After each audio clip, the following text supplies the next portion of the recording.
एक मिनट दोबारा बाहरों टायर ही थी लगा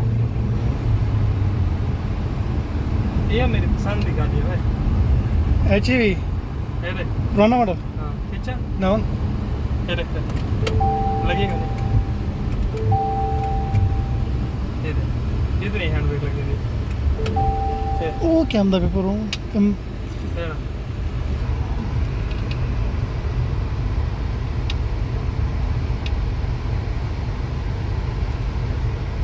ਫਿਰ ਮੈਂ ਘੁੰਮਾ ਸਕੇ ਨੇ ਵੀਡੀਓ ਬਣਾਈ ਮੇਰੀ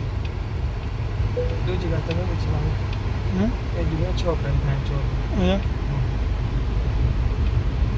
ਪੁੱਠੇ ਹੱਥ ਜੁਲਾ ਵੀ ਸਿੱਧਾ ਤੂੰ चौक भी देखो नहीं पड़ी बोला